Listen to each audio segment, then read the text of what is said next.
It's me. It's snowing. It's snowing. I give up. It's just, I don't want to do anything today. But I digress. I'm not in my car today, as you can probably tell, because it's snowing. So, like, why would I want to go outside? It's snowing in March. I'm not pleased. I don't know if you can tell. And I think I'm dying of like the bubonic plague, probably. So, sorry. So I was having this really interesting conversation with a friend of mine about how originally when the Polish and the Irish and the Italians came over and emigrated in the 1900s, they weren't considered white, they were considered off-white, and the people who had been here for a while and were, you know, pure-blood Americans were white, and everyone else was kind of something other. And so now this perception of race is kind of really changing around, and everyone from, you know, Italy, Poland, pretty much everyone from Europe is considered very white, and, you know, Americans are considered white, and then there's like Asians and Hispanics and African Americans, and everyone else is pretty much white.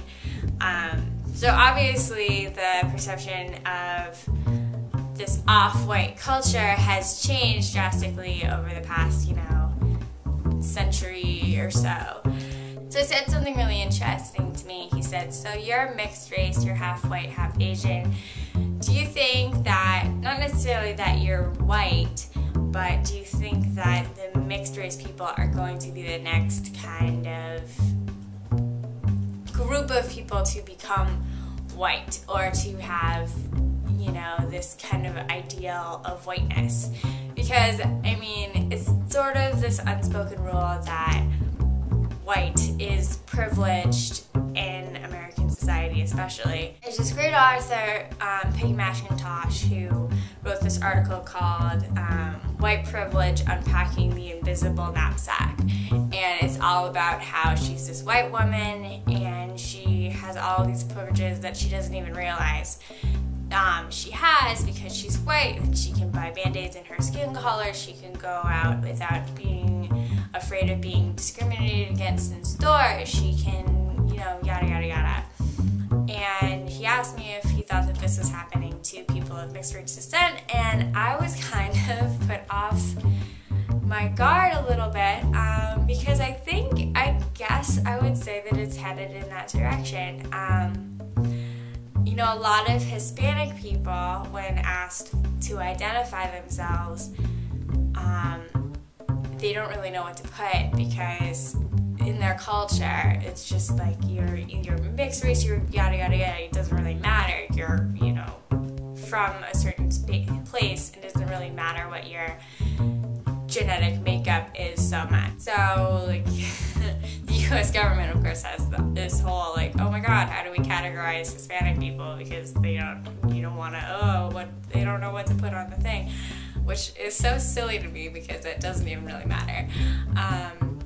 But I think that the unfortunate thing is that white and Asian mixes, because Asians tend to have this sort of model minority stereotype of, oh, Asians, they're so good at math, they're so smart, they're so driven, yada yada, and then white people who are, you know, privileged and they have money and power.